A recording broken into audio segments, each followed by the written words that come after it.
Shalom, shalom. This video is about the Gospel of John in chapter 7, verses 10 to 13. And it's about the Judean leaders' prayer to find YESHUA at Sukkot in Jerusalem. I'll read the text for you.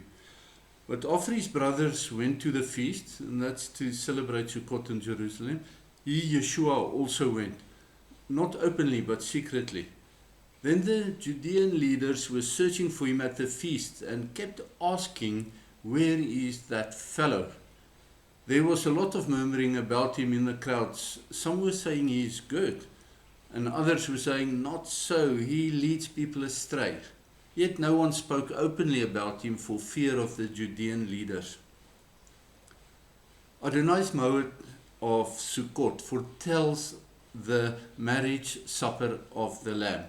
It is celebrated for 7 days plus one more day, the same as the Passover in the first month, but Sukkot starts on the full moon of the 7th biblical month.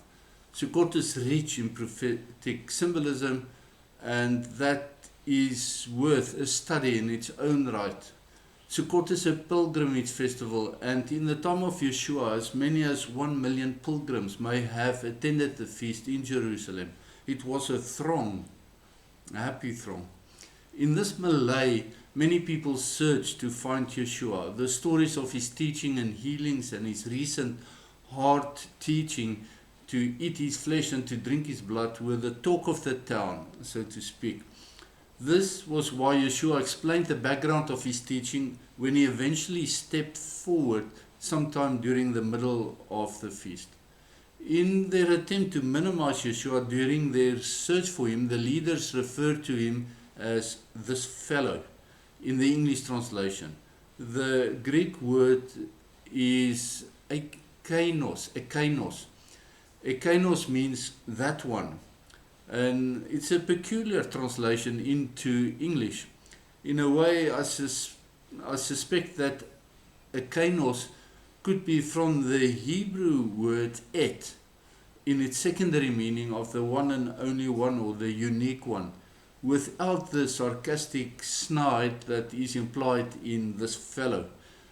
However, the Bible translators assumed that it was a snide remark in their choice of fellow for ekainos. It remains true that anyone who diligently search and seek YESHUA, Adonai YESHUA, will be found by him. And this was no different at Sukkot. The leader's prayer was, "Where is this fellow?" Yet YESHUA found them at the temple in the middle of the feast. The temple was magnificent, but compared to the highest heaven, it was a mere sukkah, a temporary dwelling to God the Father. Sukkot serves to remind Israel of the Exodus, their trek through the desert wilderness out of the place of oppression en route to the promised land. And during the Exodus, they dwelt in temporary dwellings, probably light tents or other light and flimsy structures that allowed for easy relocation. For followers of YESHUA, the Sukkot festival reminds us of our spiritual journey out of sin to the promised land of our eternal home, where we will enter into Adonai's rest. In this, our fleshly bodies are our Sukkot. Once we enter into God's rest, the temporary dwelling of our earthly bodies will be replaced by bodies that will be glorious and that will endure.